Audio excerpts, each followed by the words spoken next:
ಮೈಸೂರು ನಗರದ 21 ಪರೀಕ್ಷಾ ಕೇಂದ್ರಗಳಲ್ಲಿ ನೀಟ್ ಪರೀಕ್ಷೆ ನಡೆಯುತ್ತೆ. ಮೈಸೂರಿನಲ್ಲಿ ಪರೀಕ್ಷೆ ಬರೆಯಲಿದ್ದಾರೆ 7,886 ವಿದ್ಯಾರ್ಥಿಗಳು. ಬೆಳಗ್ಗೆ 11ರಿಂದಲೇ ಪರೀಕ್ಷಾರ್ಥಿಗಳ ಪರಿಶೀಲನೆ ಕಾರ್ಯ ಶುರುವಾಗಿದೆ. ಮಧ್ಯಾಹ್ನ 1:30 ಒಳಗಡೆ ಬಂದ್ರೆ ಮಾತ್ರ ಪರೀಕ್ಷಾ ಕೇಂದ್ರಕ್ಕೆ ಎಂಟ್ರಿ. ಮಧ್ಯಾಹ್ನ 1:30 ನಂತರ ಯಾರೇ ಬಂದರೂ ಎಕ್ಸಾಮ್ ಸೆಂಟರ್ಗೆ ಎಂಟ್ರಿ ಇಲ್ಲ. ಪರೀಕ್ಷಾ ಕೇಂದ್ರಗಳ ಸುತ್ತ ಪೊಲೀಸ್ ಬಿಗಿ ಭದ್ರತೆ ಇದೆ. ಮೈಸೂರಿನಲ್ಲಿ 7,886 ವಿದ್ಯಾರ್ಥಿಗಳು ಪರೀಕ್ಷೆ ಬರೆಯಲಿದ್ದಾರೆ. ಒಟ್ಟು 21 ಪರೀಕ್ಷಾ ಕೇಂದ್ರಗಳು ಮೈಸೂರು ನಗರದಲ್ಲಿರೋದು. ಪರೀಕ್ಷಾ ಕೇಂದ್ರಗಳ ಸುತ್ತ ಪೊಲೀಸ್ ಬಿಗಿ ಭದ್ರತೆ ಇದೆ.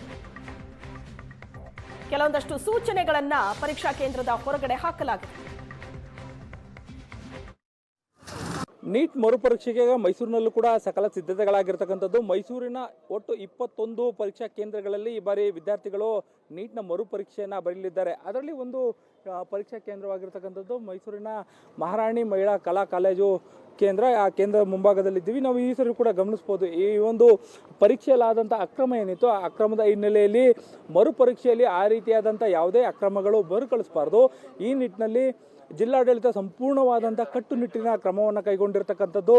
ಯಾವುದೇ ಹಂತದಲ್ಲೂ ಕೂಡ ತೊಂದರೆಗಳಾಗಬಾರ್ದು, ಜೊತೆಗೆ ಸ್ಕ್ಯಾಮ್ಗಳಾಗಬಾರ್ದು. ಹಾಗಾಗಿ ಇಲ್ಲೇ ನೀವು ಗಮನಿಸ್ಬೋದು, ಒಂದು ಎಕ್ಸಾಮ್ನ ಸೆಂಟರ್ ಏನಿದೆ ಅದರ ಒಂದು ನೋಟಿಸ್ ಬೋರ್ಡ್ ಇರತಕ್ಕಂಥದ್ದು. ಇಲ್ಲಿ ಸುಮಾರು ಹಲವು ಹಂತಗಳಲ್ಲಿ ವಿದ್ಯಾರ್ಥಿಗಳನ್ನು ತಪಾಸಣೆ ಮಾಡಿ ಕಳಿಸುವಂಥ ಕೆಲಸವನ್ನು ಮಾಡಲಾಗುತ್ತೆ. ಮೊದಲ ಹಂತದಲ್ಲೇ ಕೂಡ ಪೊಲೀಸರು ಅವರನ್ನು ಸಂಪೂರ್ಣವಾಗಿ ಚೆಕ್ ಮಾಡಿ ಕಳಿಸ್ತಾರೆ.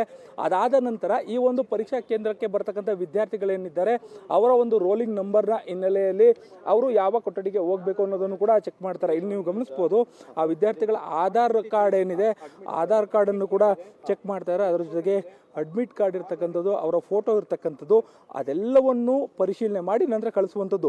ಜೊತೆಗೆ ಎಲ್ಲೂ ಕೂಡ ಸ್ಕ್ಯಾಮ್ ಆಗಬಾರ್ದು. ಆ ಕಾರಣಕ್ಕಾಗಿ ವಿಡಿಯೋ ಚಿತ್ರೀಕರಣವನ್ನು ಕೂಡ ಸಂಪೂರ್ಣವಾಗಿ ಮಾಡಲಾಗುತ್ತೆ. ಅಂದರೆ ಇಲ್ಲಿ ಬರ್ತಕ್ಕಂಥ ವಿದ್ಯಾರ್ಥಿಗಳು ಪರೀಕ್ಷಾ ಕೇಂದ್ರಕ್ಕೆ ಎಂಟ್ರಿ ಕೊಟ್ಟ ನಂತರದಲ್ಲಿ ಅವರು ಆ ಕೊಠಡಿಗೆ ಹೋಗುವಂಥ, ಪರೀಕ್ಷೆ ಬರೆಯುವಂಥ ಕೊಠಡಿ ಏನಿದೆ ಆ ಕೊಠಡಿಗೆ ಹೋಗುವವರೆಗೂ ಕೂಡ ಸಂಪೂರ್ಣವಾಗಿ ಇಡೀ ವಿದ್ಯಾರ್ಥಿಗಳು ಸ್ಕ್ಯಾನ್ ಆಗ್ತಾರೆ. ಅಂದರೆ ಅವರ ಬಾಡಿ ಸ್ಕ್ಯಾನ್ ಕೂಡ ಆಗುತ್ತೆ. ಅದಾದ ನಂತರದಲ್ಲಿ ಅವರು ತಂದಿರತಕ್ಕಂತಹ ವಸ್ತುಗಳೇನಿರ್ತವೆ ಆ ವಸ್ತುಗಳನ್ನು ಕೂಡ ಚೆಕ್ ಮಾಡುವಂಥ ಕೆಲಸವನ್ನು ಕೂಡ ಮಾಡ್ತಾರೆ. ಇನ್ನು ಮೈಸೂರಿನ ಮಹಾರಾಣಿ ಕಾಲೇಜ್ ಅಷ್ಟೇ ಅಲ್ಲ, ಏನೋ KSYU ಇರ್ತಕ್ಕಂಥದ್ದು ಅದು ಸೇರಿದಂತೆ ಸಂಪೂರ್ಣವಾಗಿ ಇಡೀ ಪರೀಕ್ಷಾ ಕೇಂದ್ರದಲ್ಲಿ ಇರ್ತಕ್ಕಂತಹ ಮೈಸೂರಿನ ಸುಮಾರು 21 ಪರೀಕ್ಷಾ ಕೇಂದ್ರಗಳಲ್ಲಿ 7,886 ವಿದ್ಯಾರ್ಥಿಗಳು ಈ ಸರಿ ಪರೀಕ್ಷೆಯನ್ನು ಬರೀತಾ ಇರ್ತಕ್ಕಂಥದ್ದು.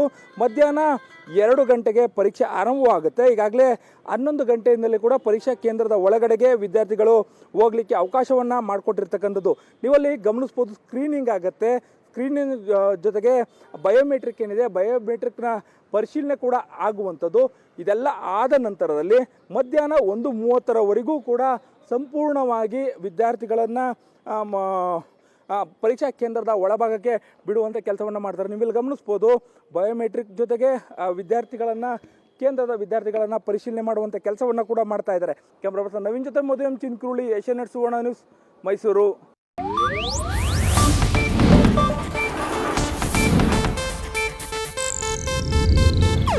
ಇದು ಏಷ್ಯಾನೆಟ್ ನ್ಯೂಸ್ ನೆಟ್ವರ್ಕ್ ಪ್ರಸ್ತುತಿ.